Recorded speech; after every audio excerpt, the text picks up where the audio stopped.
This year is our year. We're going to go into this game one and do what we're supposed to do and be the first to 1 to 4.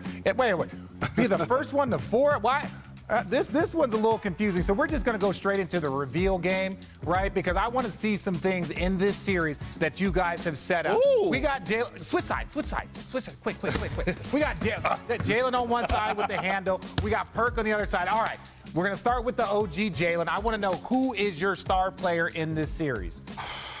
This was a tough one because it's hard to bet against Jimmy Butler.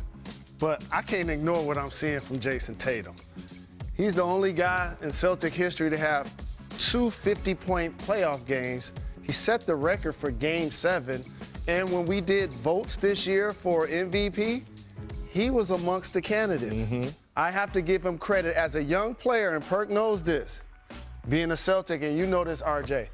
He's led them to multiple conference finals and the NBA finals, something that the current MVP, Joel Embiid, has yet to be able to accomplish. Yeah. Humbly speaking, I'm one of the best players in the world. After his fourth-quarter performance in Game 6, then followed up with 51 points, 13 rebounds, and 5 assists, I'm rolling with the light-skinned brother with the fresh edge at all time that stay crispy. I'm going with Jason Tatum. Okay, now we don't need a dissertation on every single pick because we know Jason Tatum is that dude. Now, defense. I want to know defense. Which team here has better defense? The defensive player of the year going into this season was Marcus Smart. However, his teammate White made All-NBA defense this year. Mm-hmm. And during that series, Marcus Smart was guarding Joel Embiid. Just think about that. Al Horford held him 3-16 in Game 7. Robert Williams III, terrific anchor defensively.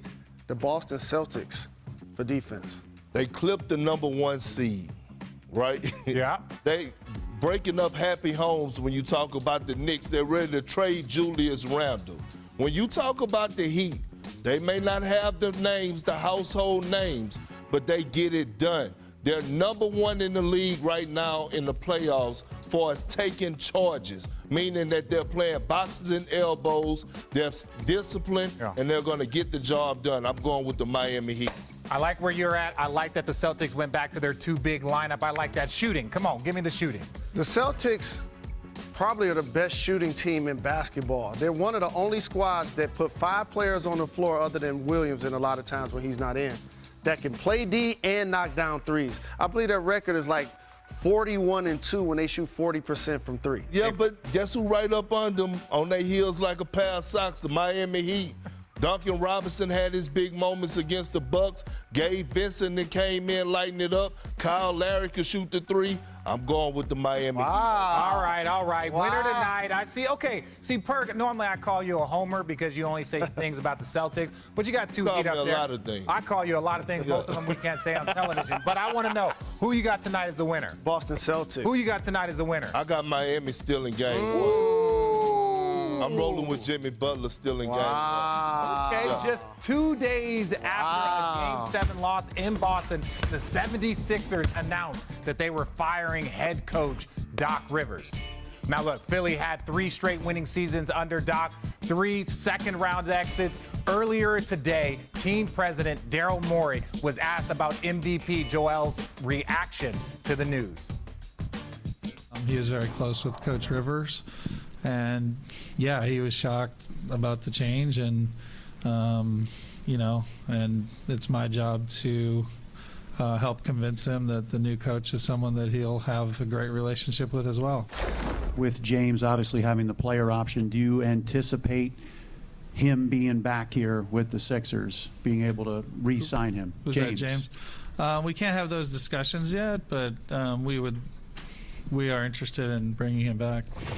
Scenario A would be to bring James back. Scenario B, if he's not back, we'll have to get creative, and we feel good about the tools available to us if that happens.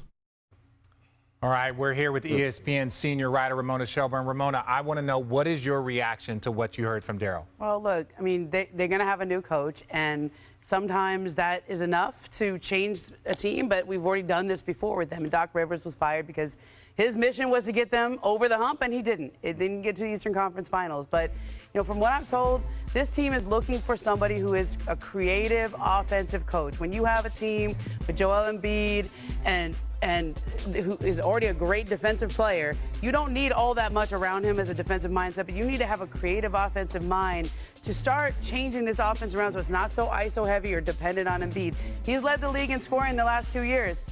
You don't want to keep doing that. You don't want to have to rely on that, or James Harden driving into the lane, and if his jumper's falling, they're fine.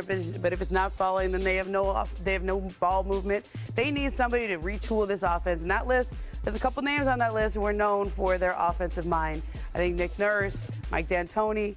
Mike D'Antoni obviously has a history with James Harden in Houston, but that's not actually Mike D'Antoni's style of play. If you remember back to the Steve Nash Phoenix Suns, they play with a lot of ball movement. They spread the floor out. And so I think it'll be real fascinating to see how they go not only through this process, but what they prioritize. Do you prioritize the offensive coach, or do you prioritize more of somebody like Doc, who had a culture of accountability and structure? Now, Perk, I want to ask you, Joel, why you got that face? No, go ahead. Joel Embiid was your MVP, right?